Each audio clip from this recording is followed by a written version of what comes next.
വൈക്കം നഗരസഭ ജനകീയ നഗര ശുചീകരണ പ്രവർത്തനങ്ങൾക്ക് തുടക്കമായി. 600-ലധികം പൊതുജന പങ്കാളിത്തത്തോടെ നടത്തിയ നഗര ശുചീകരണം ഒരു പുതിയ അനുഭവമായി മാറി. വൃത്തിയുള്ള നഗരത്തിനായി നമുക്ക് കൈകോർക്കാം എന്ന മുദ്രാവാക്യവുമായാണ് വൈക്കം നഗരസഭ വൻ ജനപങ്കാളിത്തത്തോടെ കായലോര ബീച്ചും പരിസരവും വൃത്തിയാക്കൽ പദ്ധതി ആരംഭിച്ചത്. നഗരസഭാ ചെയർമാന്റെയും വൈസ് ചെയർമാന്റെയും നഗരസഭാ ജീവനക്കാരുടെയും നേതൃത്വത്തിൽ ജാഥയായി എത്തിയാണ് പ്രവർത്തനങ്ങൾക്ക് തുടക്കം കുറിച്ചത്. ശുചീകരണ യജ്ഞം നഗരസഭാ ചെയർമാൻ അബ്ദുൾ സലാം റാവുത്തർ ഉദ്ഘാടനം ചെയ്തു.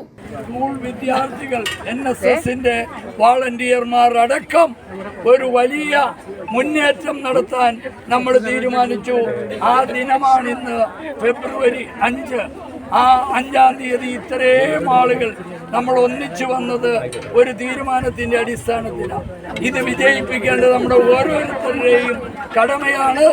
ആയതിനാൽ നമുക്ക് ഇവിടെ നിന്ന് കിഴക്കോട്ട് മുഴുവൻ പുല്ലുകളും അതുപോലെ മാറ്റാവുന്ന മുഴുവൻ സാധനങ്ങളും നമ്മൾ ഈ ബീച്ചിൽ നിന്ന് മാറ്റും.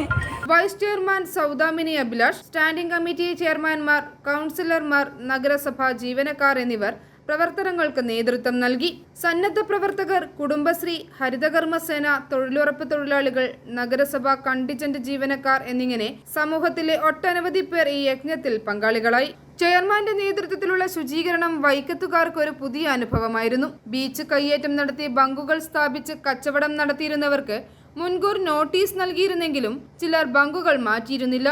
മുൻകൂട്ടി അറിയിച്ചിട്ടും എടുത്തുമാറ്റാതിരുന്ന ബങ്കുകളും പെട്ടിക്കടകളും നഗരസഭാ ജീവനക്കാർ എടുത്തുമാറ്റി. ബീച്ചിന്റെ തെക്കേയറ്റത്ത് വള്ളക്കടവിന് സമീപം കാട് പിടിച്ചു കിടന്നിരുന്ന സ്ഥലത്തിന്റെ ശുചീകരണം ഹിറ്റാച്ചി ഉപയോഗിച്ചും കാട് വെട്ടിയും വൃത്തിയാക്കി തുടങ്ങി.